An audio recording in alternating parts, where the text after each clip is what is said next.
Environmental education started with the American philosopher Henry David Thoreau and other naturalists of the early 1800s. Their writings stimulated an interest in the natural world when we were first seeing the human impact on the environment.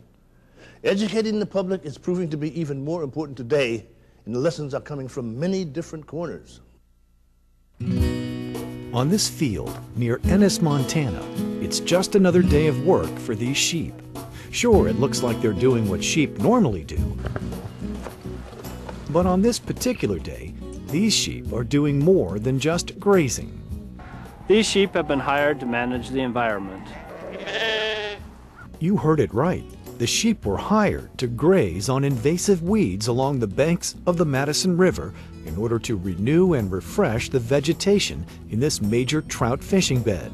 While it might not be what you expected, the reality is that more and more unwanted plants are trespassing across millions of acres in the U.S.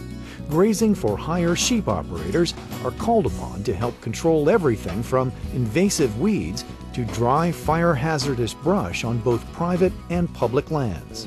Well, there's several different vegetative problems throughout the U.S.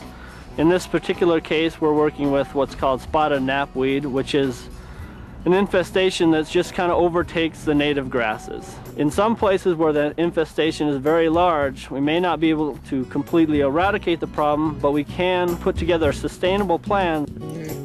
Because vegetation regenerates itself, subduing unwanted species and promoting desirable ones is a continuous process. It may take several years before unwanted vegetation is wrestled into submission.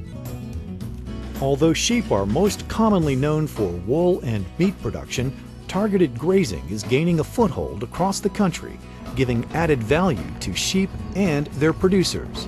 Tom Huber is a sheep producer in Georgia who has witnessed the positive effects targeted grazing has had in a designated open space near his farm. Today, he is getting a closer look at this natural approach to enhancing the landscape.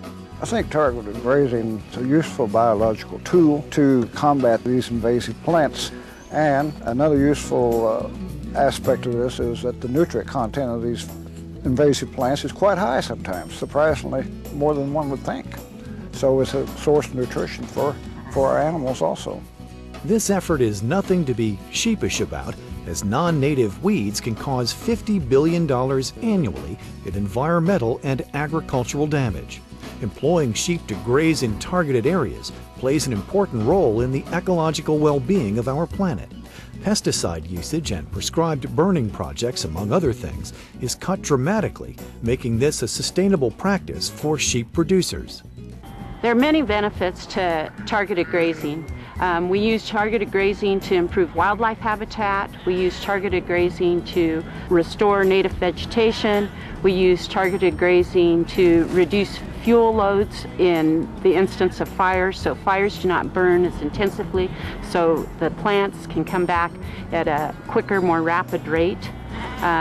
Targeted grazing is just one of the most environmentally responsible ways that you can control noxious weeds and that you can improve the environment.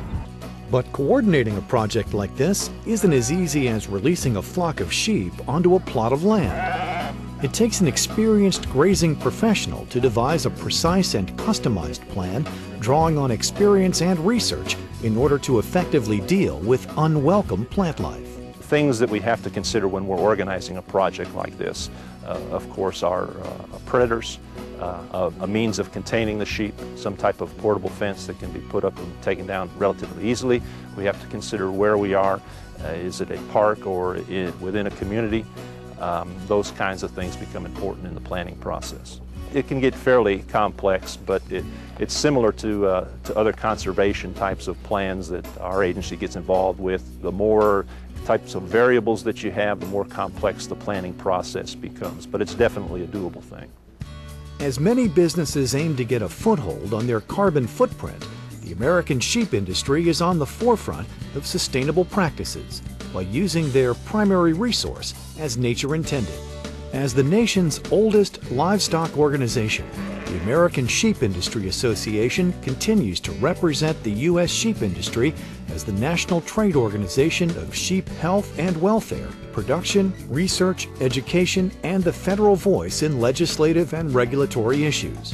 Working side by side with sheep producers, the American Sheep Industry Association supports the tens of thousands of farm and ranch families in all 50 states who are raising sheep in this country. A more than $500 million a year industry, the U.S. sheep industry is valued for its diverse products of lamb, wool, pelts, and milk. The American Sheep Industry Association's mission is to advocate for policies and programs that really help support and sustain the sheep industry here in this country. American Sheep Industry, some of the main things that they provide for the producers, they help support research programs, they help support new technologies, they provide educational programs back to producers so that they can improve their own operations and provide a better, more sustainable product out there.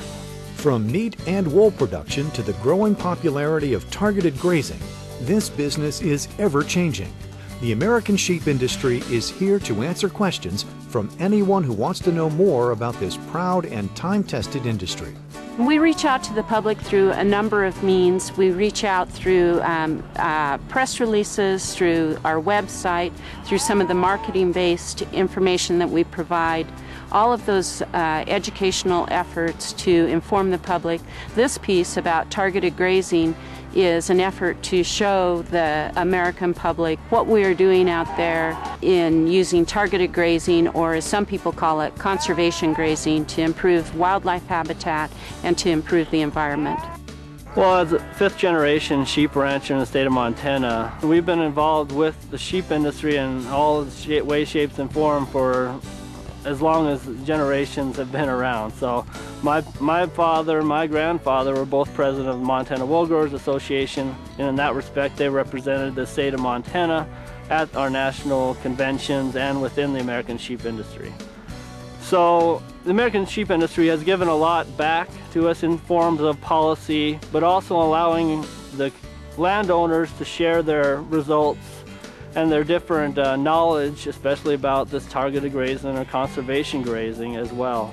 So it gives us an opportunity and a way to get together to understand what we can better do, not only to help us survive as an industry, but also help the communities around us and the land and help preserve it, which is an example of what we're doing here with the conservation grazing. We hope this program has been an inspiration to you and all you hope to achieve.